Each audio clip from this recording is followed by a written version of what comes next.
asked. Sure I'm sure. When do I ever say anything when I ain't sure? Stacy smiled with relief. Come on, let's get the milk.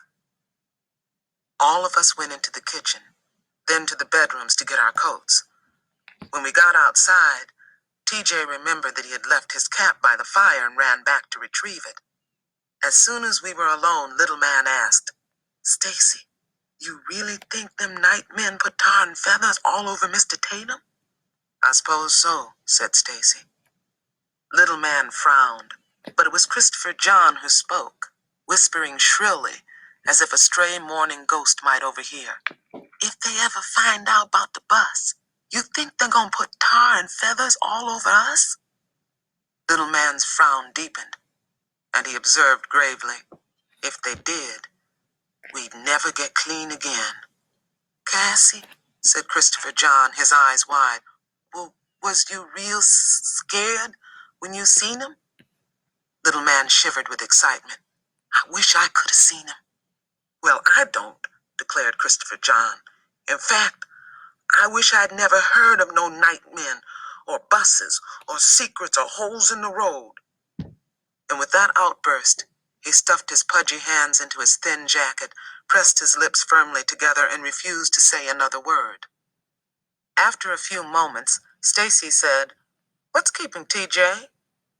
The rest of us shrugged, then followed Stacy back up the porch into Mama's room. As we entered, TJ jumped.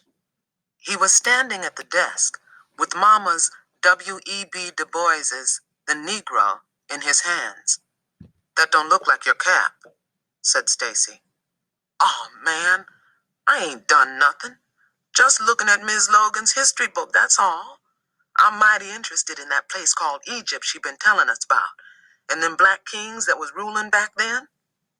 Still talking, he casually put down the book and picked up his cap.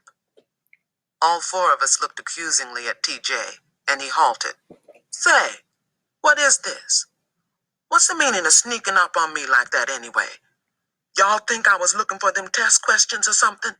Shoot, a fella think you didn't trust him. Then, thrusting his arm around Stacy's shoulders, he chided.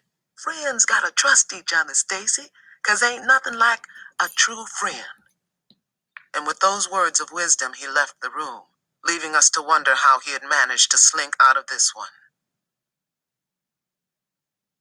The Monday after his arrival, Mr. Morrison had moved into the deserted tenant shack that stood in the south pasture.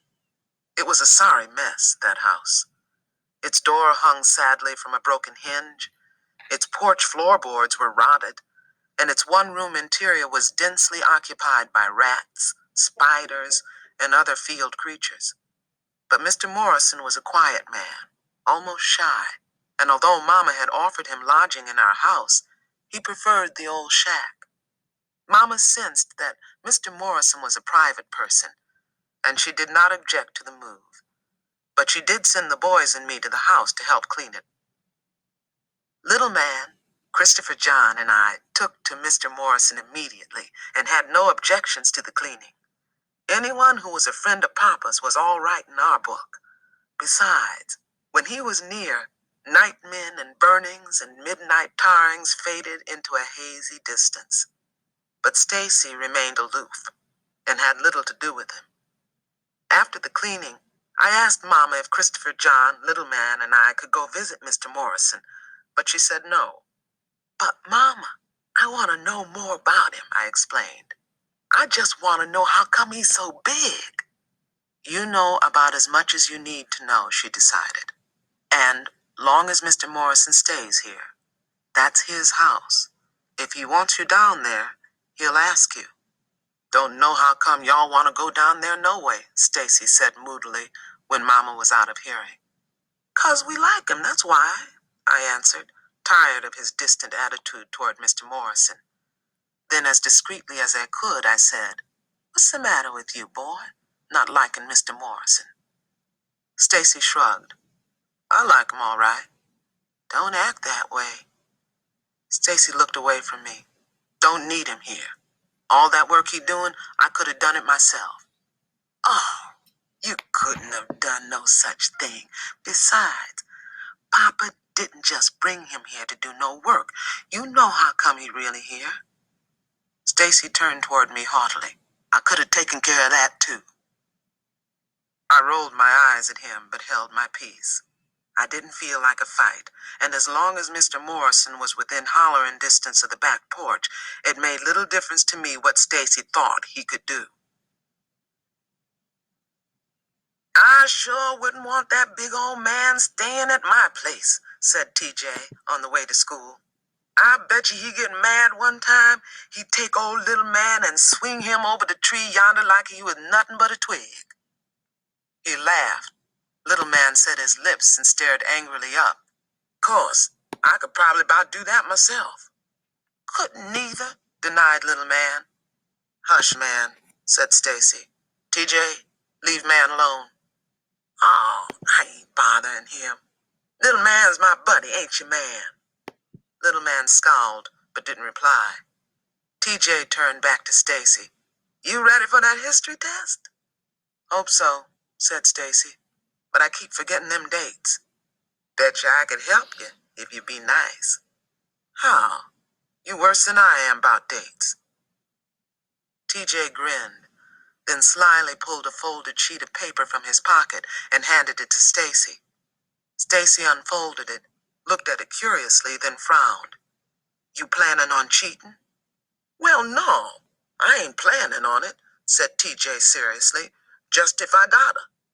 Well, you ain't gonna, said Stacy, tearing the paper in two. Hey, what's the matter with you, man? Cried TJ, grabbing for the paper, but Stacy turned his back to him and tore the paper into bits, then deposited them in the gully. Man, that sure ain't right.